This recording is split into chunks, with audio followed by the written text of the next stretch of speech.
What if I told you that America had a democracy in the Middle East? A real one, elected, peaceful, beloved by its people, and chose to destroy it, not because it was dangerous, not because it was communist, not because it threatened anyone, but because of oil. August 19th, 1953, Tehran, Iran.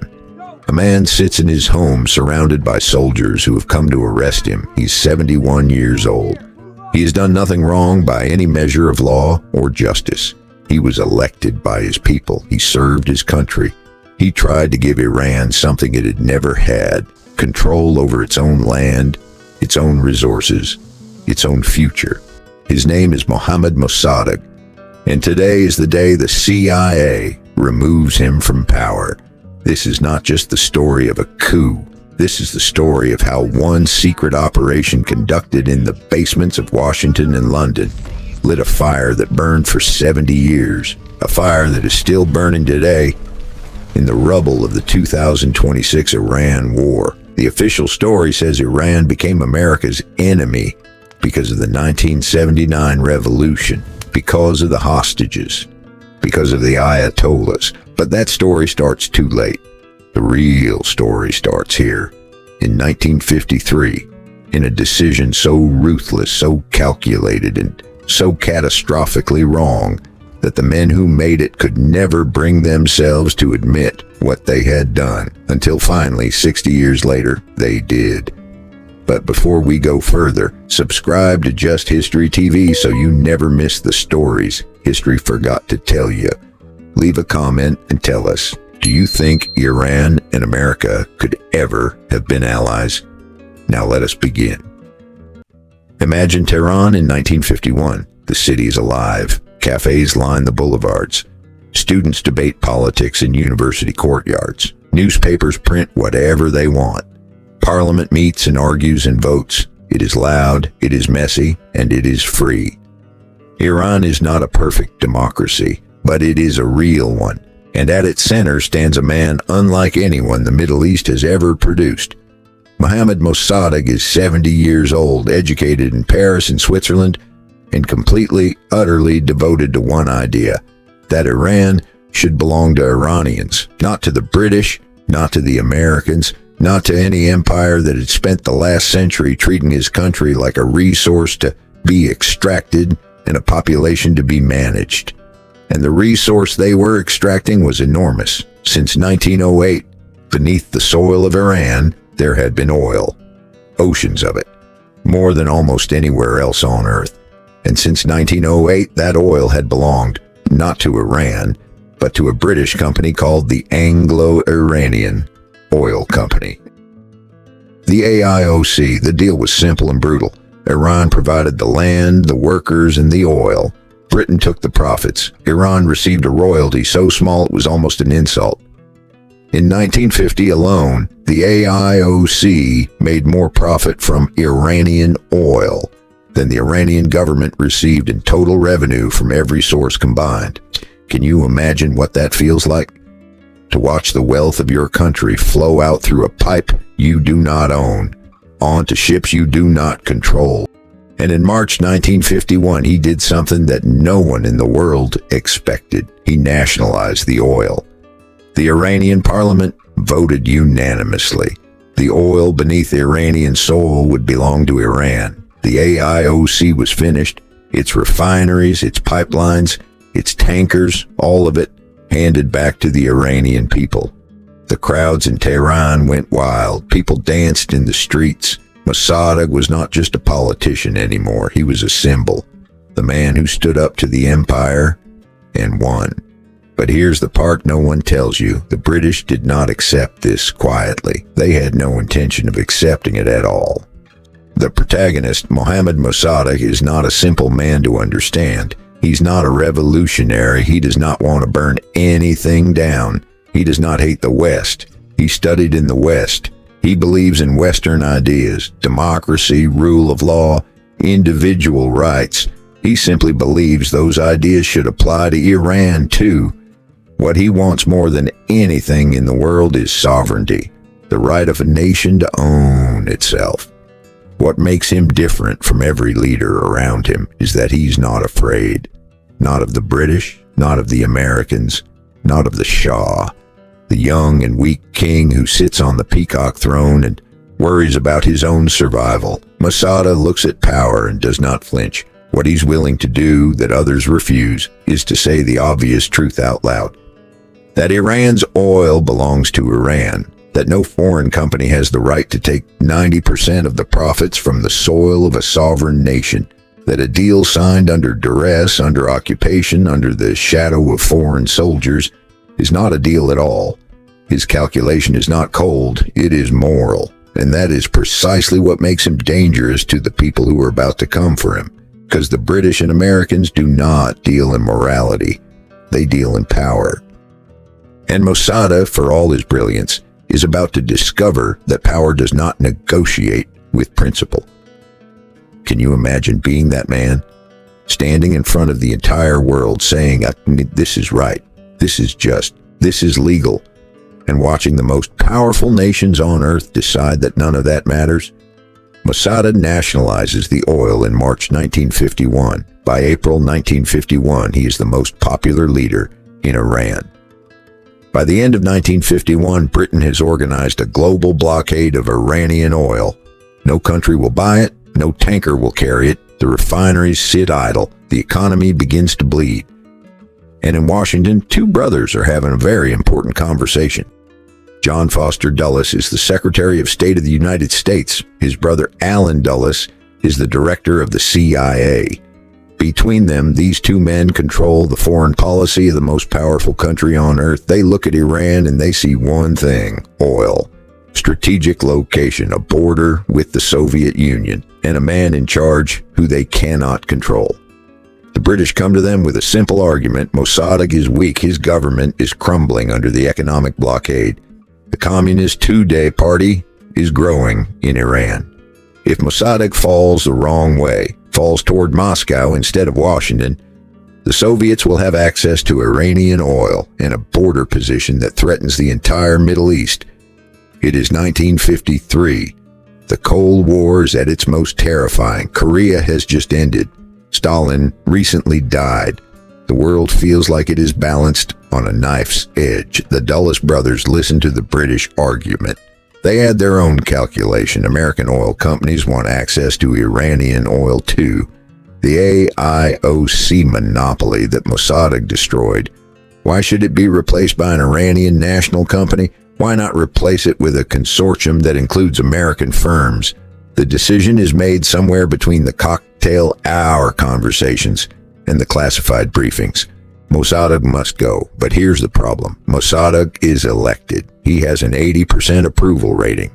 He has done nothing illegal. He has committed no crime. He cannot simply be removed. He must be destroyed. His reputation, his government, his public support, all of it torn apart from the inside. And that is exactly the job they give to one man. On July 19th, 1953, a quiet Saturday morning, a nearly 40-year-old American bureaucrat with thick black glasses and a soft, polite manner crosses the border into Iran, hidden in the back of a car. His name is Kermit Roosevelt Jr., grandson of President Theodore Roosevelt, senior officer of the CIA, and he has come to Tehran to end a democracy.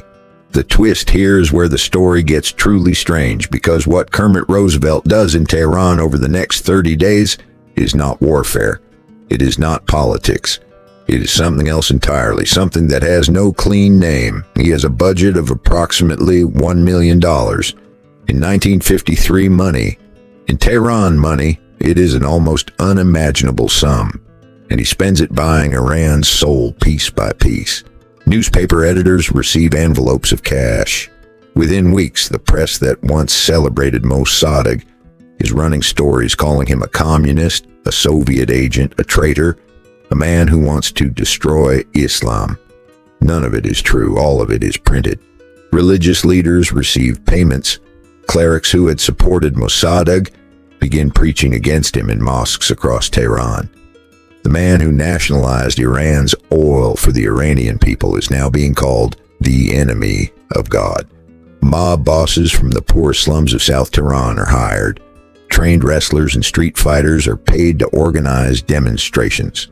CIA agents in disguise march through the streets pretending to be Mosaddegh supporters, then attack religious symbols and burn mosques so that newspapers can report that Mossadegh's followers are anti-Islamic radicals. Can you imagine the precision of that cruelty? Hiring men to commit crimes in the name of the man you are trying to destroy, burning the holy places of a religion in order to blame a man who never touched them, but it nearly fails. On August 15, 1953, the first coup attempt collapses. Mosaddegh gets word of the plot. The Shah panics and flees Iran, first to Baghdad, then to Rome. He tells journalists he's going on a vacation. Nobody believes him. CIA headquarters sends an emergency cable to Kermit Roosevelt in Tehran. The message is direct. The operation has failed. Stand down. Come home. Do not take any further action. Roosevelt reads the cable, looks at it for a long moment, and ignores it. He's already in motion. He has spent the money. He has built the network. He believes he's 4 days away from success. He puts the cable down and picks up the phone. On August 19, 1953, 4 days after CIA headquarters ordered him to stop, the streets of Tehran fill with crowds. Thousands of men march toward the Prime Minister's residence. They carry pictures of the Shah. They shout against Mosaddegh. The military moves with them instead of against them. The radio station falls. The telegraph office falls. By 3 o'clock in the afternoon, it is over. Mosaddegh is arrested in his own home, tried for treason by the very Shah whose throne he helped create, sentenced to death. A sentence later, reduced to 3 years in prison, and then house arrest for the remainder of his life. He dies in 1967, having never been free again. The Shah returns from Rome. Allen Dulles personally flies back with him to Tehran. The CIA director and the restored king walk off the plane together into the Iranian sun. As thanks for American help, the Shah assigns over 40% of Iranian oil fields to American companies. The deal's done. What follows is a story that should be required reading for every person who has ever believed that a foreign power can install a government and control what comes next. The Shah rules Iran for 26 years with American money, American weapons, and American training for his secret police, the Savak, one of the most feared intelligence agencies in the world. Thousands of Iranians are arrested, tortured, and killed for political opposition. The economy grows. Tehran modernizes. From the outside, Iran looks like a success story. But underneath, in the mosques, in the universities, in the prisons where Savak puts its enemies, something is building. A rage so deep and so patient that it will wait 26 years to explode. In 1979, it explodes. The Islamic Revolution sweeps the Shah from power. He flees into exile. Ayatollah Khomeini returns from France, and the first thing the revolutionary students do, the very first symbolic act of the new Iran, is storm the American embassy in Tehran and take 52 Americans hostage for 444 days. Why the embassy? Because in 1953, the American embassy in Tehran was the headquarters of Operation Ajax. The revolutionaries were not attacking a diplomatic building. They were attacking a memory. And here's the direct line that nobody draws clearly enough. The 1979 revolution creates the Islamic Republic. The Islamic Republic creates the IRGC. The IRGC builds Hezbollah, the Houthis, Hamas, the Iraqi militias. Khomeini dies and Khamenei takes power. Khamenei expands the nuclear program. The nuclear program brings sanctions. The sanctions bring desperation. The desperation brings the 2026 war. Every single step of that 70-year chain begins in one place. The backseat of a car crossing the Iranian border on July 19, 1953, carrying a soft-spoken CIA officer and $1 million in cash. In August 2013, 60 years after the coup, the United States government formally acknowledged its role for the first time. The documents were declassified. The CIA admitted it planned and executed the overthrow of Iran's elected government. It took 60 years to say what Iranians had known since August 19, 1953. The official story of American and Iranian enmity begins in 1979, with the hostages, with the chanting, with the burning flags.